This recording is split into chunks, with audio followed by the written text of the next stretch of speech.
Il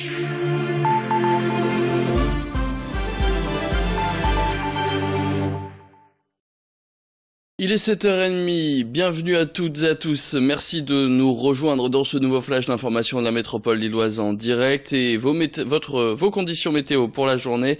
Mauvaise nouvelle, des averses aujourd'hui partout sur le nord, le soleil n'aura que peu de temps pour se montrer aujourd'hui, pire. On perd même quelques degrés par rapport à hier. Au meilleur de la journée, il fera 8 degrés à Lille, Roubaix ou encore Tourcoing. Les prévisions météo sont à retrouver après ce flash. Chaque lundi soir, depuis maintenant 5 ans, le club de football américain, les Vikings de Villeneuve d'Ascq, organise des maraudes sur l'île. Et pour la première fois, ces sportifs solidaires ont reçu un énorme don. L'entreprise Squadra les a contactés et leur a donné des centaines de vêtements neufs. Un très beau geste qui intervient alors que le froid est encore très présent, surtout la nuit, dans la métropole. Ces vêtements seront distribués aux sans-abri sur plusieurs semaines. Au cours de ces prochaines maraudes, les Vikings continueront aussi de distribuer de la soupe à ceux qui ont tout perdu. Joël Warneau a rencontré Jean-Philippe Delporte, le président de ce club de football américain, juste avant la maraude de cette semaine. On l'écoute. C'est la 5e saison d'affilée où ça se met en place. Donc là, c'est vraiment cette année où ça s'est mis en place toutes les semaines parce qu'il y a un groupe de bénévoles qui s'est mis en place et qui est vraiment assez fourni. Donc du coup, il y a du monde qui joue le jeu. Et il y a des gens de l'extérieur. Il y a d'autres associations aussi qui sont joints sur certaines maraudes, comme l'association Rondissima par exemple, qui était venue sur les 2-3 premières maraudes cette année pour venir avec nous. Et puis généralement on a d'autres associations. Je sais qu'il y a le club de foot de Falampin qui m'a contacté par rapport à ça en voyant l'article, qui m'a dit, c'est un ancien joueur du club qui est président de Falampin. Du coup il m'a dit j'ai trouvé ça, c'était super, donc du coup il met ça en place au niveau de Falampin, et puis tant mieux quoi, plus il y aura d'associations qui le font, mieux ce sera. Dans l'actualité de la région, c'était la première d'un grand changement hier à Calais. Depuis ce mardi, c'est l'État qui est en charge de distribuer de la nourriture aux migrants. Le moins qu'on puisse dire, c'est que cette première n'a pas été couronnée de succès. Seules 2 personnes se sont présentées le matin, une trentaine l'après-midi. Très peu par rapport aux 350 migrants recensés dans le Calaisis. Ce ne sont donc plus les assos qui s'occupent de cette mission, mais l'État, et ce dans un lieu protégé et surveillé. Des grillages, des caméras, une seule issue. Le dispositif s'explique par la volonté de réduire les violences, mais il est peut-être la cause de ce manque de succès hier. Autre explication possible, la nouveauté. Il faut laisser le temps à ce dispositif avant qu'il ne fonctionne pleinement.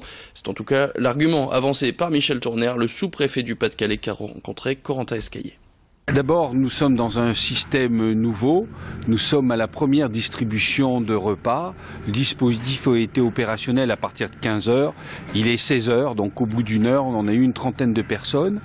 C'est lié à la nouveauté, au changement des habitudes, peut-être aussi, on l'a vu ce matin, à la présence massive de presse et de médias. Je pense très honnêtement qu'il faut faire un bilan. D'abord, nous sommes d'une journée où nous en sommes engagés sur un nouveau dispositif.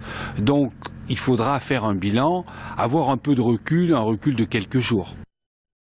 Fabriquer non pas des meubles, mais simplement leurs pieds. Dans la commune d'Illy, près de Labassé, la fabrique de pieds, c'est son nom, crée uniquement des pieds métalliques pour les meubles. Une entreprise qui plaira beaucoup aux bricoleurs, surtout avec cette mode du do-it-yourself. Florent Demars, le patron, a ouvert les portes de son entreprise à Brieuc-Gorgy. Il faut faire 4 pieds 15 cm en brut. Ne pas oublier que le pied triple ici c'est 45 cm de haut et non 40 cm. Dans ce petit atelier, 3 ouvriers coupent, soudent et peignent le métal. Ici, on ne fabrique pas de meubles, mais seulement leurs pieds. Aujourd'hui, ce qui est très tendance, c'est le do it yourself, c'est-à-dire le fais toi-même, fais-le toi-même. Et du coup, dans la fabrique des pieds, c'est là où on veut aller, c'est qu'on veut éveiller la créativité de nos clients et qu'ils puissent réaliser leurs meubles eux-mêmes en achetant les pieds chez nous, en récupérant des plateaux dans une brocante ou ailleurs. Et puis, comme ça, ils auront leur propre table chez eux. Même si là, ça dépasse un peu plus, c'est pas très grave. Mais je te conseille de le mettre dans l'autre sens, le pied. Chaque mois, près de 600 pièces sont produites par l'entreprise. Alors pour l'accompagner, Florent Demars a recruté 2 de ses anciens camarades de classe, car l'année dernière, il avait repris ses études pour faire un CAP métallier. C'est une très belle histoire, ça veut dire qu'il m'a pas oublié, quoi. Et que du coup, ça fait plaisir aussi de les revoir après déjà 1 an. Ça fait au moins 1 an que je les ai pas vus, donc ça fait plaisir de travailler ensemble comme à l'école, quoi. En installant son atelier dans la ferme de ses parents, ce jeune entrepreneur est revenu à ses premiers amours, là où tout a commencé. C'était en 2014 où j'ai fait le premier pied, donc c'est dans cet atelier-là que j'ai fait le tout premier pied. J'ai appris à souder pour faire ma propre table basse. Et puis après, je me suis dit peut-être que d'autres personnes seront intéressées par ce type de pied, et je les ai mis en vente sur une plateforme de créateurs sur Internet, et est née la Fabrique des Pieds. Quant au tarif, il varie selon les tailles. Pour 4 pieds de table standard, par exemple, il faudra compter près d'une centaine d'euros.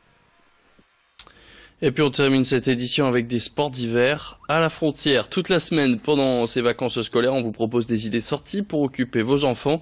On prend maintenant la direction d'Ice Mountain à Adventure Park à Comines. Ceux qui n'ont pas l'occasion de partir au ski peuvent y retrouver 2 pistes pour ski et snowboard à descendre comme à la montagne. Sur ces 2 pistes artificielles, l'une s'apparente à une piste bleue, l'autre à une piste verte.